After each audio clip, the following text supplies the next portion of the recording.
له مسکاله تر دې حاله 10مه برخه. مننه یې رانه وکړه. ما هم ورته وویلې چې وړ نه ده، په اصل کې ما ځان ترې خلاصوو. ترې روان شوم. بیا یې راته غږ وکړ، چېرته ځې؟ کښېنه که نه ورور. کښېنه مړه، عسکري ده، بیا به نظام ولاړ وي. ناوخته دی، والله داسې نمایشي پروت درکړي چې فکر یې هم ونه کړې. زه هم کښېناستېدم، خبرې مو سره پیل کړې. شجره مو سره راوسپړله. د توري نوم چنار و، د ننګرهار ولایت د شیرزادو څخه و. جالبه خو دا وه چې د چنار د پلار نوم هم اکرم و او زما هم. پاڼې ګلې څېره مو بیخي یو بل ته ورته وه. کله چې به زه ګزمه کې وم، چنار به خلکو بیداره و، او کله چې به چنار ګزمې کې و، زه به خلکو بیدارولم. بس ټوله شپه به مو لنجه وه. یوه ورځ د کنډک بریدمل په ما باندې ویښتان کم کړل. شیبه وروسته چنار په مخه ورغی. د هغې ویښتان غټ وه. بریدملی رانه و چې څو شیبې مخکې خو ما ستا ویښتان کم کړل، ته لکه چې پیری یې. همداسې ما یوه ورځ رخصت واخیسته.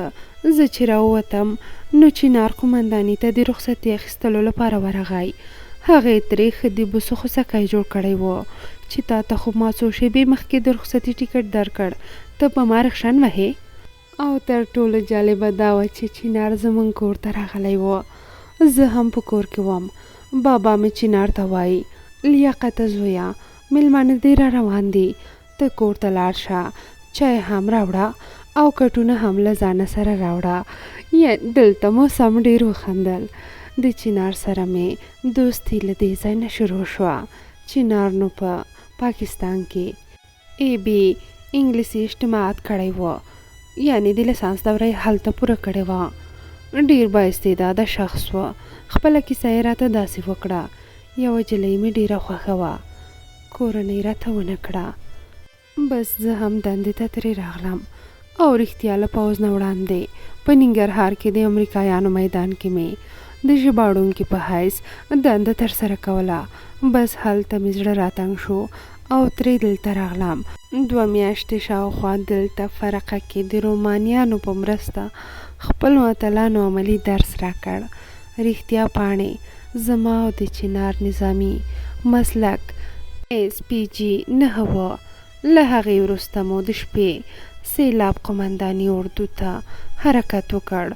15 میاشتې مو دلته تېرې کړې او د روژې په 18مه ما سره یو څو تنه د شیرزاد ولسوالۍ په لورې حرکت وکړ او د چنار د کنډک سره نږدې بیس کې ځای پر ځای شولو. د ورځې 9 بجې به وې چې د مملې باغ سره زموږ په ډله جنگ پیل شو. دا نو لومړۍ جګړې سره مخ شولو، خو زده کړه مو ښه اخیستې وه. د شپې شاوخوا 10 بجې ولسوالۍ ته ورسېدو.